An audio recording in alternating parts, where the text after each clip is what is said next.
Jadi nggak salah. Jadi setelah pengajuan online nanti akan terkonfirmasi jadwal untuk video call. Padahal udah patah tulang gitu, Bu. Seluruh pekerja, apapun posisinya, mau dia direktur utama, mau dia hanya OB, mau dia itu ojek online, dia ketika mengalami kecelakaan kerja, maka yang diberikan manfaat itu adalah kelas 1 rumah sakit pemerintah. Artinya perawatan pengobatan itu rawat inap maupun rawat jalan kami berikan 100%. Jadi kartu itu nggak perlu dibawa-bawa. Si pekerja ataupun keluarga dari pekerja itu memberikan talangan dulu untuk biaya pengobatan dan perawatan. Bedanya di mana sih, Bu?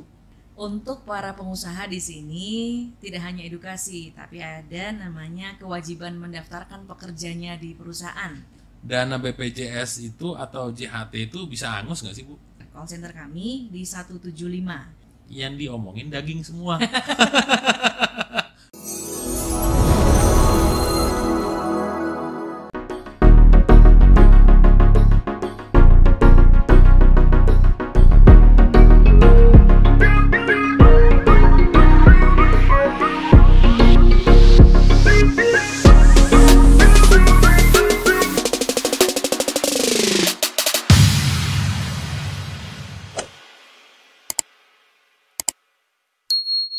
Halo Sukmania, apa kabar? Saya harap selalu dalam lindungan Tuhan.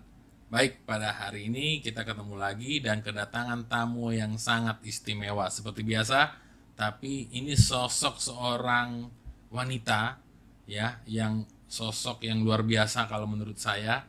Dari mana kita hadirkan pada hari ini? Dari BPJS Ketenagakerjaan, seorang ibu-ibu yang saya tahu dan buru Batak. Nah, kita langsung saja berkenalan dengan beliau. Selamat pagi Ibu Riza. Selamat pagi. Ya, apa kabar Bu? Alhamdulillah. Alhamdulillah Sehat. baik ya Bu, sehat ya Bu ya. Oke, baik. Kita udah berkenalan dengan Ibu Riza. Ibu Riza ternyata boru Batak. Nah, boru Bataknya ini marganya Siagian. Mari kita tanya langsung, apakah benar boru Siagian atau marga Siagian? Silakan Ibu. Baik, terima kasih. Selamat pagi para Sukmanian. Perkenalkan saya Anita Riza Khairani Siagian. Saya Kepala Bidang Kepesertaan BPJS Ketenagakerjaan Kantor Cabang Depok. Alhamdulillah hari ini kita diundang di acara Sukma TV. Jadi terima kasih Bang Henry Sama-sama. sudah mengundang kami supaya kita bisa edukasi sama-sama ya. Sama-sama. Oke, thank you Bu. Jadi kita manggilnya Ibu, maunya Bu Ses atau apa nih? Riza aja. Oh Ibu Riza ya, Iya. Ibu Riza ya. Oke Bu Riza, ini kan Sukmania banyak yang mungkin BPJS itu pada tahu.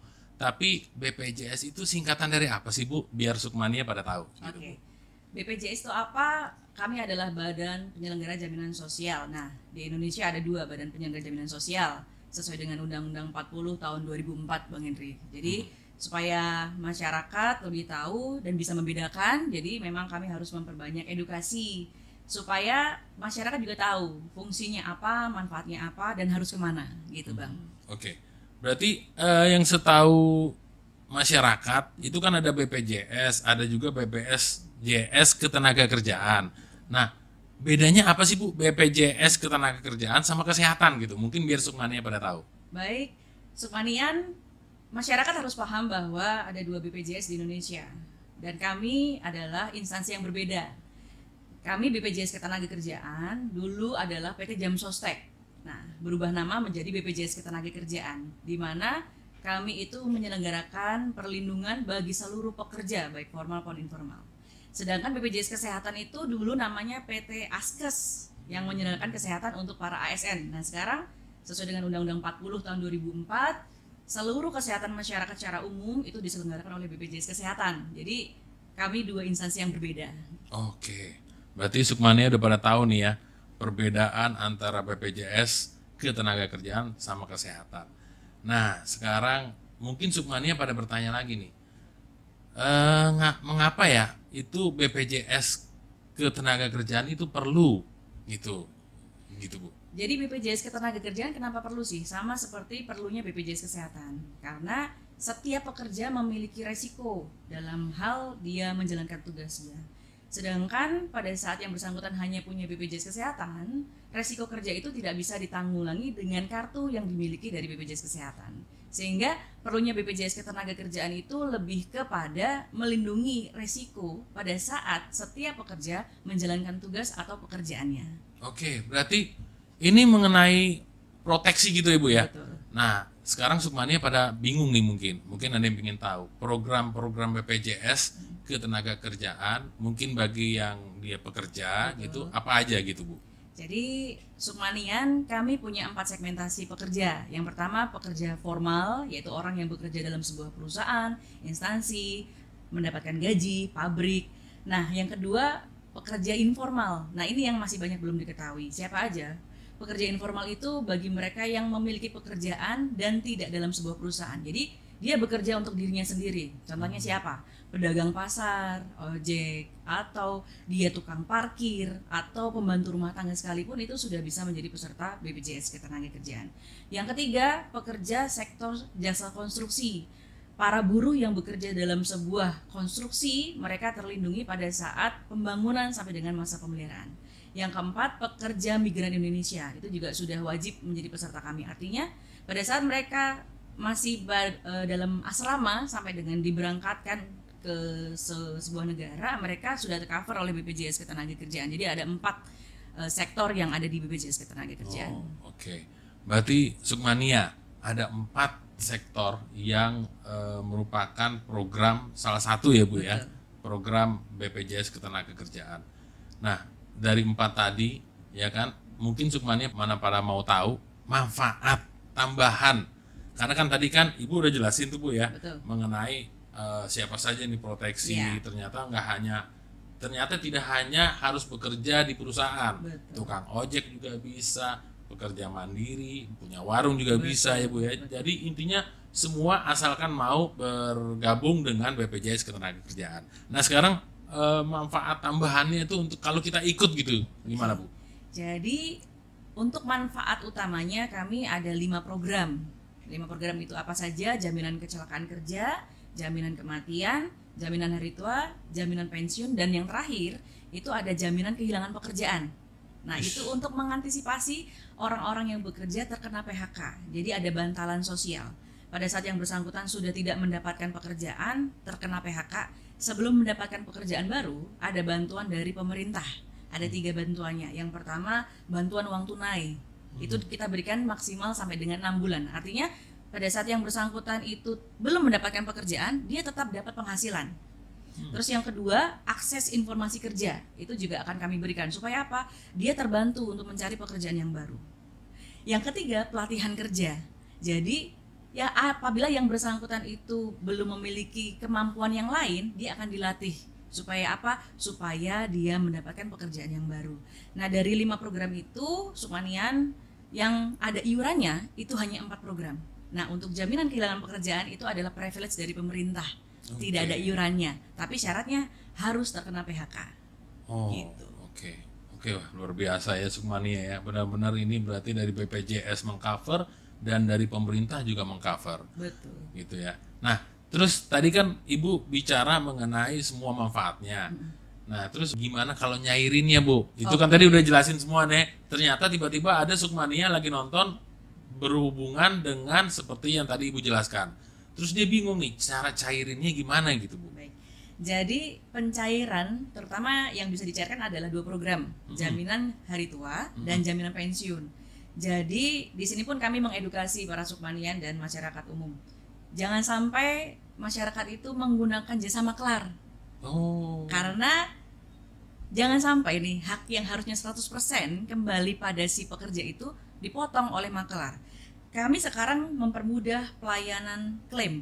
Bisa dilakukan di seluruh kantor cabang se-Indonesia. Jadi umpama yang bersangkutan dulu bekerja di Jakarta, tapi karena setelah selesai kerja dia kembali ke kotanya, umpama ke Jawa, maka untuk jaminan hari tuanya itu dia bisa cairkan di kantor cabang manapun. Yang kedua, tidak harus datang ke kantor cabang juga, karena pengajuan di kami bisa melalui lapak asik online. Jadi para pekerja itu tinggal upload saja berkas, tidak perlu datang ke kantor BPJS Ketenagakerjaan, nanti akan ada konfirmasi via video call dari petugas kami. Yang ketiga lebih mudah lagi, bagi mereka yang saldonya di bawah 10 juta, bisa mengajukan klaim melalui aplikasi JMO, Jam Sostek Mobile. Jadi tinggal klik, tidak menunggu 1 kali 24 jam, nanti iuran yang tercover dari kami atau tabungan yang sudah ada itu akan langsung otomatis cair ke rekening yang bersangkutan. Jadi sekarang kami mempermudah semuanya by online.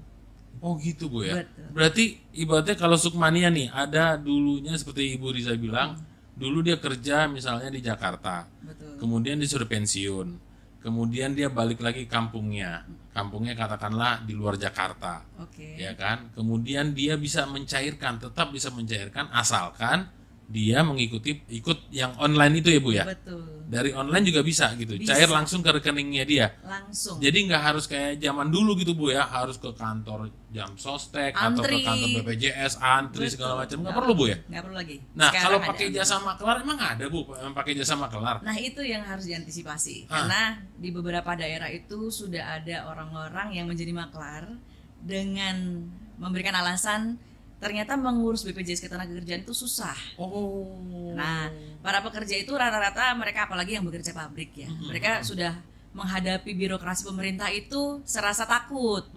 Jadi mereka taunya untuk mengurus itu Biar cepat kesulitan, gitu ya? biar cepat pakai maklar. Padahal mengurus di kami ada SLA-nya atau jangka waktunya. Jadi apabila para sukmanian mengajukan jaminan hari tua maupun jaminan pensiun, kami ada batas waktu maksimal 5 hari setelah berkas lengkap wajib ditransfer. Itu wajib. Dari Jadi, BPJS-nya. dari BPJS Ketenagakerjaan. Oke, jadi kita tinggal duduk manis aja gitu Bu ya. Betul. Asalkan data lengkap. Data lengkap, Ya kan? betul. Data nanti lengkap itu bisa kita sendiri atau saudara gitu Bu yang lengkapin. kalau untuk upload bebas. Upload bebas ya. Bebas, tapi nanti pada saat ada konfirmasi via video call, kami harus menghubungi langsung si pekerjanya. Oke, kalau misalnya nih hubungin langsung Bu, ternyata dia lagi nggak dapet sinyal, misalnya gitu kan, atau lagi tidak bisa ngangkat telepon atau ketinggalan handphonenya, apakah dari BPJS akan konfirmasi ulang Bu? Baik, untuk kasus-kasus tertentu kami akan konfirmasi ulang untuk penjadwalan. Jadi nggak salah. Jadi setelah pengajuan online nanti akan terkonfirmasi jadwal untuk video call. Hari apa, jam berapa. Tapi pada saat waktu yang sudah ditentukan ternyata si pekerja ini belum bisa atau ada halangan, dia bisa konfirmasi untuk penjadwalan ulang. Jadi artinya sebetulnya pengurusan BPJS Ketenagakerjaan itu sesimpel bahwa Anda konfirmasi tidak bisa dilakukan di hari yang sudah dijadwalkan, bisa dikonfirmasi ulang. Oh, Gitu.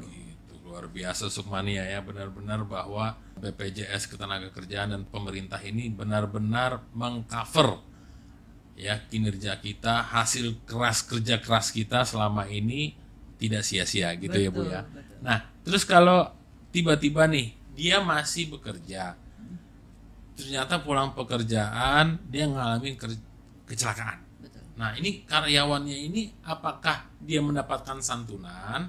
Kemudian apakah dia harus mengurus sendiri, padahal udah patah tulang gitu Bu, udah patah tulang dia harus datang sendiri ke BPJS gitu kan, udah kewer-kewer gitu, gimana tuh Bu? Baik, untuk manfaat jaminan kecelakaan kerja, kami memiliki mitra rumah sakit. Artinya peserta tidak mengeluarkan biaya sama sekali. Ketika terjadi resiko, langsung bawa ke rumah sakit terdekat dari lokasi kejadian kecelakaan. Dan rumah sakit yang sudah bermitra dengan kami, bagaimana untuk mendapatkan pelayanannya? Cukup dengan peserta menunjukkan kartu BPJS Ketenagakerjaan. Ketika dilakukan pengecekan bahwa setiap mitra itu kan ada aplikasi khusus yang sudah kami pasang. Ketika memang yang bersangkutan itu aktif menjadi peserta kami, maka dia langsung dilayani oleh rumah sakit dengan fasilitas kelas 1 rumah sakit pemerintah. Kelas 1. Seluruh pekerja, apapun posisinya, mau dia direktur utama, mau dia hanya OB, mau dia itu ojek online, dia ketika mengalami kecelakaan kerja, maka yang diberikan manfaat itu adalah kelas 1 rumah sakit pemerintah. Standarnya itu ya? Standarnya. Oke. Nah nanti ketika sudah dinyatakan sembuh, artinya perawatan pengobatan itu rawat inap maupun rawat jalan, kami berikan 100%. Maka kami menyebutnya unlimited. Sampai satu yang bersangkutan dinyatakan sembuh dan bisa bekerja kembali, atau yang bersangkutan dinyatakan meninggal dunia.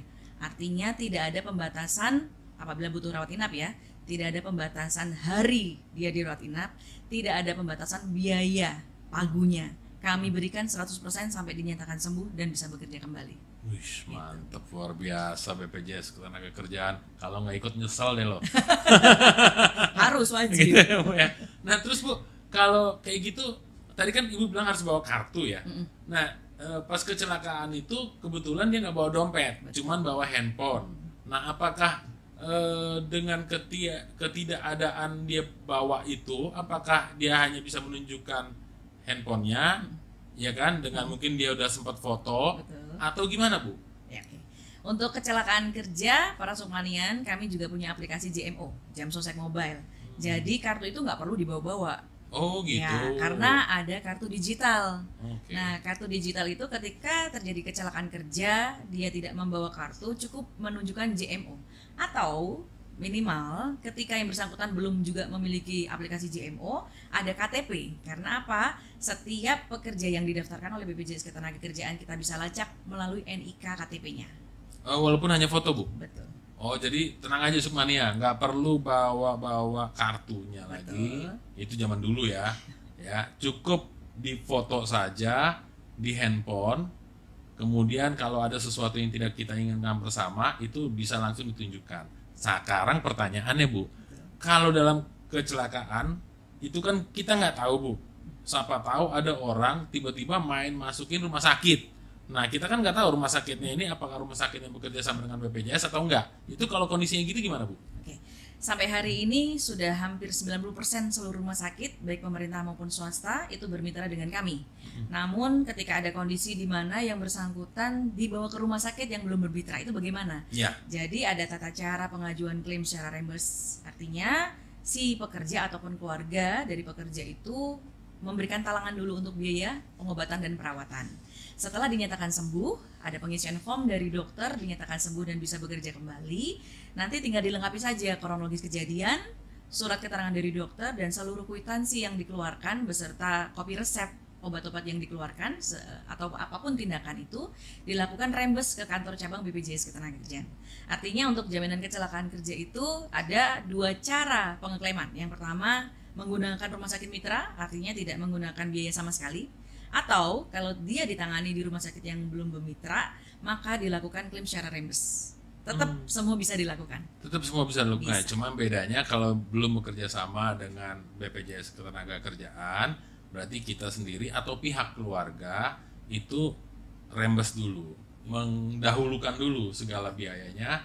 Nah, kemudian baru direimburse ke BPJS Ketenagakerjaan. Nah, sekarang Bu, masalah reimburse-nya itu harus keluarga yang datang dan ke jam sostek mana, Bu? Kalau misalnya dia kecelakaannya di luar kota gitu, apakah harus datang sendiri ke BPJS tempat dia buka, atau bisa BPJS mana saja, atau bisa melalui online? Oke. Untuk kecelakaan kerja memang kita belum bisa diterima klaim secara online karena kita harus menerima kwitansi secara asli, itu dulu. Dan pengajuannya itu bisa dilakukan di seluruh kantor cabang se-Indonesia. Andaikan pun lokasi kejadian itu jauh dari kantor cabang dia didaftarkan, nanti kantor cabang yang menerima akan mengirimkan berkas ke BPJS Ketenagakerjaan terdaftarnya. Jadi sekarang itu kami melakukan mempermudah klaim. Jadi kalau ada kejadian kecelakaan kerja, apabila ada di rumah sakit tersebut belum bisa melakukan pengecekan, nanti para Sukmanian bisa langsung hubungi BPJS Ketenagakerjaan yang terdekat. Biasanya kami ada PIC dari perusahaan atau dibantu HRD. Nanti kita akan komunikasi dengan rumah sakit setempat. Kalau memang dia sudah bermitra, ya sudah tidak melakukan pembayaran. Tapi kalau belum bermitra, nanti kita akan arahkan tata cara pengajuan reimburse itu harus bagaimana. Dan tidak harus dilakukan oleh si pekerjanya atau keluarganya. Bisa dilakukan pelaporan melalui HRD perusahaannya. Oh, jadi Sukmania, tenang saja. Kalau seseorang yang kita cintai dan ikut BPJS mengalami sesuatu yang tidak kita kehendaki bersama, dalam arti kata kecelakaan, pihak keluarga tidak perlu pakai calo lagi, Bu ya. Nggak usah. Bisa datang sendiri ke BPJS, lihat BPJS mana aja, langsung kontak ke sana. Nanti akan dikasih tahu tahapan-tahapannya harus melalui mana-mana saja. Gitu ya, Bu ya, Bu Riza ya. Betul. Nah, sekarang Bu, ini saya pernah atau mungkin Sukmania tahu nih, ada KIS, Kartu Indonesia Sehat. Terus ada juga BPJS. Nah, ini bedanya di mana sih, Bu? KIS sama BPJS biar Sukmania pada tahu gitu, Bu. Oke, seperti tadi yang saya sampaikan di awal, KIS itu dikeluarkan oleh BPJS Kesehatan. Jadi untuk menjadi peserta BPJS Kesehatan itu bisa mendaftar secara mandiri atau didaftarkan melalui perusahaan dia bekerja, atau dia mendapatkan penerima bantuan iuran dari pemerintah. Nah, untuk kartu KIS biasanya mendapatkan bantuan dari pemerintah. Nah, apa bedanya dengan BPJS Ketenagakerjaan? Kalau KIS itu memang dia mendapatkan dari pemerintah, sedangkan BPJS Ketenagakerjaan dia bisa terdaftar dari perusahaan dia bekerja, atau bagi pekerja informal yang tadi saya sebutkan, mereka bisa mendaftar secara mandiri. Nah, artinya kartu BPJS Ketenagakerjaan dengan KIS BPJS Kesehatan itu memiliki fungsi yang berbeda. Kartu KIS atau BPJS Kesehatan itu digunakan ketika para submanian itu mengalami sakit yang muncul dari diri sendiri. Contohnya apa? Demam, flu, batuk, jantung, paru-paru, atau apapun yang muncul dari diri sendiri. Tapi BPJS Ketenagakerjaan itu digunakan ketika si pekerja mengalami risiko pada saat menjalankan tugasnya. Gitu. Oh, itu bedanya ya, Bu ya? Beda. Oh, tapi perlakuannya sama, Bu? Jadi untuk perlakuannya di BPJS Kesehatan mungkin dibedakan per kelas ya. Oh. Tergantung dia didaftarkan di kelas apa, kelas 1, kelas 2. Tergantung, berarti kalau dia bekerja di perusahaan, tergantung perusahaannya ya, Bu ya? Betul. Bukan tergantung dianya ya? Betul. Oke. Terus, nah sekarang nih, kalau mungkin ada submania juga seorang pengusaha, dia punya perusahaan dan punya pegawai. Nah, mungkin ada juga submania, mungkin yang seorang pengusaha berpikir, kenapa sih harus wajib ikut BPJS Ketenagakerjaan gitu, Bu? Oke.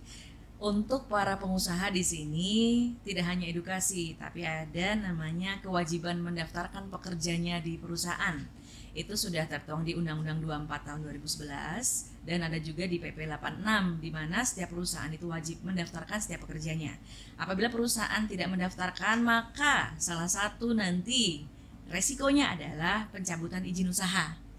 Jadi dipastikan memang para pekerjanya harus didaftarkan karena resiko bisa dirasakan oleh setiap pekerja. Mau dia bekerja baru 1 tahun, baru 3 bulan, tapi ketika terjadi risiko, namanya musibah ya, itu bisa terjadi pada siapapun. Andaikan pun dia belum mendaftarkan, maka mereka wajib memberikan manfaat yang minimal sama dengan BPJS Ketenagakerjaan. Oh, jadi tenang aja submania. Kalau misalnya perusahaan itu belum mendaftarkan, berarti perusahaannya wajib. Gitu ya, Bu ya? Wajib minimal sama seperti yang sudah BPJS Ketenagakerjaan berikan, gitu ya, Bu ya. Betul. Nah, sekarang nih, Bu, kalau misalnya dia statusnya belum jadi karyawan tetap, Bu, masih percobaan, itu apakah otomatis dia di cover juga oleh BPJS Ketenagakerjaan atau gimana, Bu, perlakuannya? Probation ya? Ya. Jadi sebetulnya kewajiban mendaftarkan BPJS Ketenagakerjaan itu tidak melihat status dari si pekerjanya. Apakah dia itu pegawai sementara, percobaan, atau pegawai tetap. Artinya apa? Di hari pertama dia sudah menjalankan tugasnya, sudah diminta untuk aktif bekerja, maka dia sudah bisa terkena resiko. Artinya pada saat dia sudah mulai bisa terkena resiko, sudah wajib terdaftar di BPJS Ketenagakerjaan. Namun sebetulnya di undang-undang itu ada minimal, apabila yang bersangkutan minimal sudah bekerja 6 bulan berturut-turut, itu sudah wajib menjadi peserta BPJS Ketenagakerjaan. Walaupun perusahaannya belum mendaftarkan misalnya. Betul. Jadi nanti perusahaannya yang wajib kena sanksi mendaftar dulu. Iya, bisa Ya, dicabut nanti izin cabut, usahanya. Izin usahanya ya. Betul. Nah, oke. Berarti tenang aja, kita sebagai karyawan kalau bekerja di suatu perusahaan itu otomatis pemerintah mewajibkan untuk setiap karyawannya di cover oleh BPJS Ketenagakerjaan, gitu ya, Bu ya. Kalau memang belum, berarti perusahaannya akan dicabut izin usahanya kalau bandel, gitu ya, Bu. Nah, terus ini kan kita tadi udah ngomongin, Bu ya, BPJS Ketenagakerjaan. Nah, itu berapa lama sih, Bu, BPJS Ketenagakerjaan tuh bisa nggak aktif gitu loh? Atau selamanya aktif atau memang ada kadaluarsanya gitu, Bu? Oke. Bagi pekerja formal, maka dia dianggap aktif ketika perusahaan terus-menerus mendaftarkan dan membayarkan iuran. Ketika yang bersangkutan sudah keluar, entah itu resign maupun PHK, maka perusahaan tinggal melaporkan kepada BPJS Ketenagakerjaan supaya iuran dari perusahaan tersebut dikurangi. Namun untuk pekerja informal dianggap nonaktif ketika apa? Ketika yang bersangkutan tidak melakukan pembayaran iuran. Itu bedanya. Artinya gini, ketika pekerja informal itu menyatakan dirinya membutuhkan BPJS Ketenagakerjaan, maka dia melakukan pembayaran iuran bulanan. Namun di bulan yang bersangkutan tidak melakukan pembayaran, maka dianggap dia tidak melanjutkan kepesertaan BPJS Ketenagakerjaan. Tidak perlu melaporkan ke BPJS Ketenagakerjaan. Kalau perusahaan wajib lapor. Tapi kalau untuk pekerja informal, cukup dengan dia tidak bayar iuran di bulan tersebut, maka kami anggap dia nonaktif. dan BPJS Ketenagakerjaan tidak akan menagih. Oke. Maka di bulan dia tidak membayar iuran, jangan sampai ada kejadian kecelakaan kerja, Iya. meninggal dunia, Nah kalau kejadiannya kayak gitu gimana Bu? tidak akan bisa di cover oleh Nggak akan bisa. BPJS Nah terus Ketenagakerjaan. uang dia selama ini gimana Bu? Ya. Ibaratnya dia udah nyicil nih, Sudah iur ya. udah iuran nih. Betul. Yang kita ngomong yang yang informal ya, maksudnya informal itu dia pekerja sendiri kan gitu Bu Betul. ya, nggak kerja di perusahaan kan gitu. Nah dia udah kerja nih, misalnya udah iuran nih selama setahun, tiba-tiba di bulan ke-13 dia nggak lanjutin, di bulan ke-13 juga dia dapat kecelakaan, itu gimana Bu? Nah itu makanya perlunya edukasi, karena untuk pekerja informal itu sifatnya adalah kesadaran melindungi diri sendiri. Jadi ketika yang bersangkutan sudah menjadi peserta 1 tahun, di bulan ke-13 dia tidak membayar iuran, bagaimana dengan iuran 12 Iya. bulan yang sudah dibayarkan? Iya. Itu tidak bisa kembali, Oh. karena sifatnya adalah perlindungan. Jadi zong ya Bu ya? Zong, karena memang kami jaminan sosial. Jaminan sosial itu fungsinya apa? Gotong royong. Bagi mereka yang mengalami kecelakaan kerja, mereka mendapatkan perawatan pengobatan. Bagi yang alhamdulillah sehat, maka itu dianggap sebagai proteksi diri, perlindungan, dan tidak akan kembali. Yang bisa kembali adalah program jaminan hari tua, JHT itu JHT, ya. yang bisa dicairkan 1 bulan setelah dia dinyatakan nonaktif, langsung bisa dicairkan. Seluruh tabungan itu akan kembali 100% ditambah hasil pengembangan dari BPJS Ketenagakerjaan. Wis mantep ya. Nah terus dana BPJS itu atau JHT itu bisa hangus nggak sih Bu? Nggak akan ada yang hangus, tidak ada uang hangus di BPJS Ketenagakerjaan. Oh. Andaikan pun ada Sukmanian pernah bekerja, kartunya hilang atau Iya. lupa, Heeh. bagaimana nih? Heeh. Saya nggak tahu nomornya berapa. Para Sukmanian tinggal datang ke BPJS Ketenagakerjaan cabang manapun, membawa KTP, bukti pernah bekerjanya, entah itu surat pengalaman kerja, Harus asli Bu? nggak harus asli. Oke. Bisa tanda pengenal dari perusahaan, atau dulu pernah, namanya kita jadi pekerja ya, Iya. pernah dapat email dari perusahaan. Intinya para Sukmanian wajib memberikan bukti pernah bekerja di perusahaan tersebut. Nanti kita akan lacak apakah betul yang bersangkutan pernah menjadi peserta kami, dan memang jika betul datanya sesuai, kami akan berikan nomor kartunya. Jadi nggak ada ceritanya jaminan hari tua hangus, karena kami ada kewajiban. Ketika ada iuran yang masuk kepada BPJS Ketenagakerjaan dan belum diambil, dan dia sudah nonaktif, kami wajib memberitahukan kepada perusahaan. Berarti Sukmania ya itu benar-benar rugi lah kalau nggak ikut BPJS Rugi banget, Ketenagakerjaan. Bang. Rugi banget ya benar-benar dah. Karena kita nggak tahu ya. Betul. Kita nggak tahu besok itu kita masih hidup atau enggak. Iya. Besok itu kita aman-aman aja apa enggak. Betul. Karena ini sifatnya proteksi ya. Nah terus tadi kan Ibu udah bilang tuh bisa proses klaim asuransi. Nah berapa lama sih Bu? Kan tadi Ibu bilang akan dilacak. Kalau salah, yang penting ada bukti bahwa kita pernah bekerja di suatu perusahaan, gitu kan? Betul. Nah itu kan tentu kata Ibu kan akan dilacak. Nah itu prosesnya berapa lama Bu biar Sukmania pada tahu? Oke, untuk klaim kami ada namanya SLA atau jangka waktu maksimal pelayanan. Ketika Sukmanian sudah melakukan pemberkasan secara lengkap, maka kami wajib maksimal 5 hari setelah berkas lengkap itu dibayarkan. Tapi biasanya nggak ada 5 hari itu sudah cair.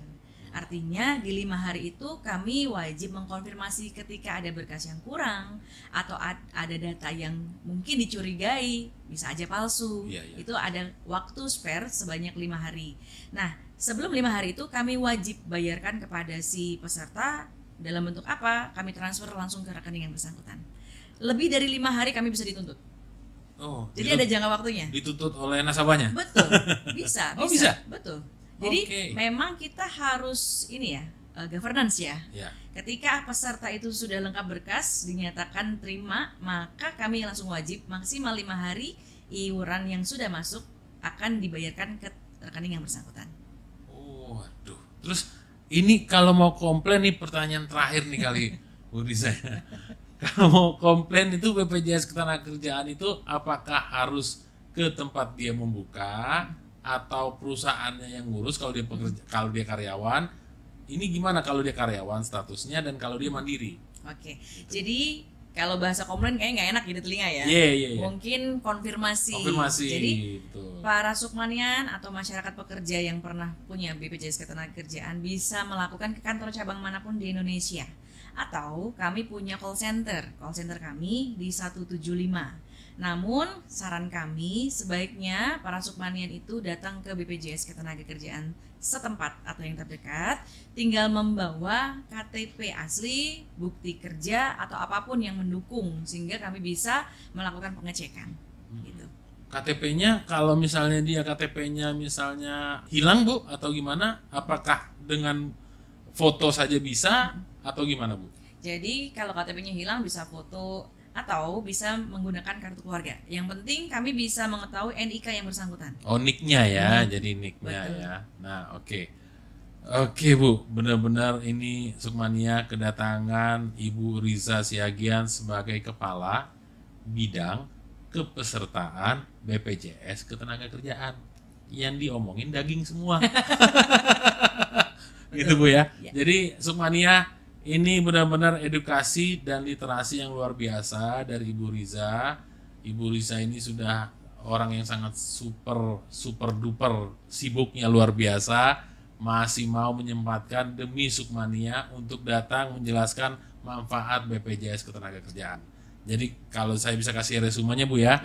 Jadi buat Sukmania, jangan pernah mencoba memakai jasa pihak ketiga ya untuk mengklaim BPJS Ketenagakerjaan.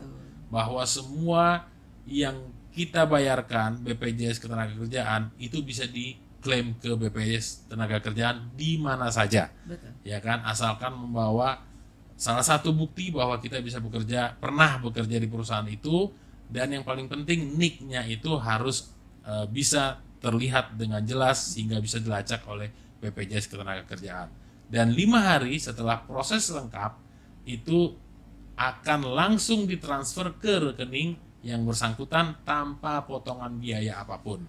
Betul ya. Jadi Sukmania, bagi yang belum atau bagi perusahaan atau pemilik perusahaan yang belum mendaftarkan ke BPJS Ketenagakerjaan karyawannya, mohon segera didaftarkan. Kalau enggak nanti Ibu Riza akan datang sendiri langsung untuk close dia punya perusahaan. Betul. Gitu ya. Nah, bagi Sukmania, saya harap pertemuan dengan Ibu Riza ini bisa memberikan manfaat bagi Sukmania semua, karena Ibu Riza ini kantornya di Depok ya Bu ya. Betul, di Depok. Depoknya di mana Bu? Biar Sukmania pada tahu Bu. Baik. Kantor kami BPJS Ketenagakerjaan Cabang Depok ada di Jalan Sersan Aning nomor 26, Kecamatan Pancoromas, Kota Depok. Oke, ada nomor telepon yang bisa dihubungin Bu kalau mau nanya-nanya lebih lanjut untuk Sukmania? Kalau telepon mending langsung datang, atau biasanya kami ada PIC. Bagi Sukmanian, umpama ada yang datang ke kantor kami melihat antriannya panjang, kami membantu, ada sistem khusus yang bisa menjawab pertanyaan atau ada petugas khusus juga. Jadi kami mempermudah ketika ada peserta yang datang tidak memiliki banyak yang waktu ya. Nanti kami ada aplikasi-aplikasi khusus yang bisa digunakan untuk mempercepat pertanyaan yang mungkin dia nanyanya hal sederhana, nggak harus nunggu banyak antrian. Jadi tenang aja Sukmania, kalau memang misalnya kita bawa orang tua kita yang ikut BPJS, kemudian orangnya suka lupa, bisa didampingi. Betul. Kemudian datang saja ke BPJS, sama sapamnya pun bisa dijelaskan. Betul. Bisa dibantu, apalagi ketemu Bu Riza, beres semuanya. Harus beres ya. Oke Sukmania, terima kasih atas dukungannya. Like, subscribe, dan bunyikan loncengnya agar mendapatkan informasi yang lebih bagus lagi di kemudian hari. Terima kasih Ibu Riza. Terima kasih. Semoga sukses selalu, sehat selalu. Amin. Terima kasih Bu.